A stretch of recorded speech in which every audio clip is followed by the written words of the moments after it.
The gift of compassion. On a quiet afternoon, as the sun set behind the mountains, a young monk named Ananda approached the Buddha, his face troubled with a deep sadness. The monastery was peaceful, the air still and fragrant, but Ananda's heart was restless. He sat down before the Buddha and bowed respectfully. "Master," Ananda began, his voice tinged with sorrow, "I long to practice compassion. I see how the other monks embrace it so easily. But for me, it feels impossible. There are people in my life who have hurt me deeply, and no matter how much I try to forgive, I cannot seem to let go of my anger. How can I love those who have caused me so much pain?" Buddha looked into Ananda's eyes, his gaze calm and filled with understanding. He paused for a moment, allowing the stillness of the moment to settle around them before speaking.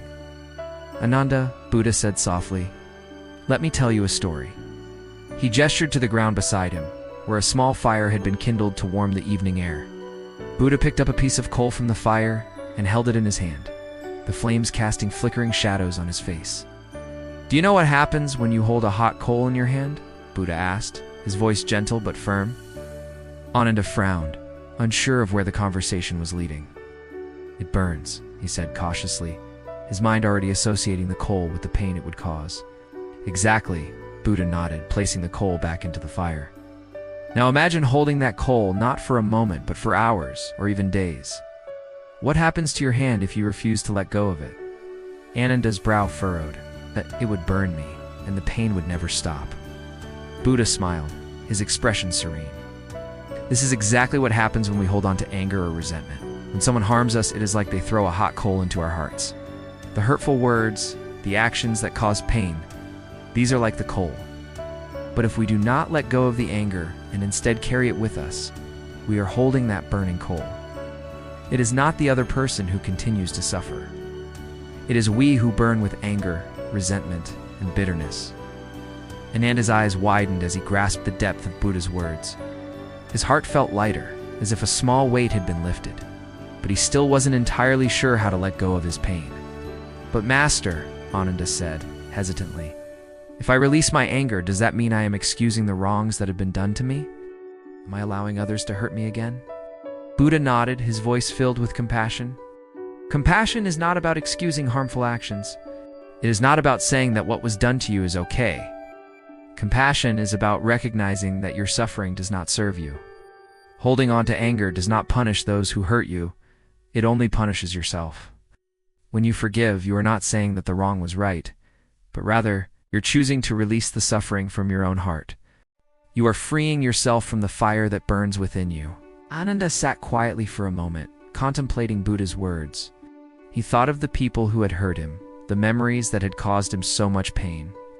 He had held on to these wounds like a hot coal, hoping that the anger would somehow make the injustice feel right. But now, with Buddha's guidance, he saw that he was the one being burned. Master Ananda finally said, a deep sadness lifting from his heart, "I understand now. Compassion is not just about loving others. It is about freeing myself from the pain they caused. It is a gift I give to myself, not only to heal the wounds in my heart, but to find peace." Buddha's eyes sparkled with kindness as he placed a hand on Ananda's shoulder. "Yes, Ananda. When you choose to release the anger and embrace compassion, you are not only healing yourself, but opening the door for others to heal as well. True peace comes when you no longer carry the weight of resentment. It is a choice to live with a light heart, unburdened by the fires of the past." From that moment on, Ananda began his journey of letting go. Each day he worked to release the anger that had once consumed him.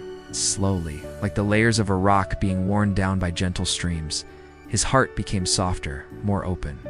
He still remembered the wrongs done to him, but the pain no longer held him captive. He learned that compassion was not a sign of weakness or a way to excuse the harm done to him, which was a powerful force of freedom. By choosing compassion, Ananda was able to transform his own suffering into a wellspring of love and peace that not only healed his heart, but spread out into the world. Moral compassion is a gift we give ourselves. It's not about excusing the wrongs of others, but about choosing to release the pain within us. By doing so, we free ourselves from the fire of anger and open the door to true peace.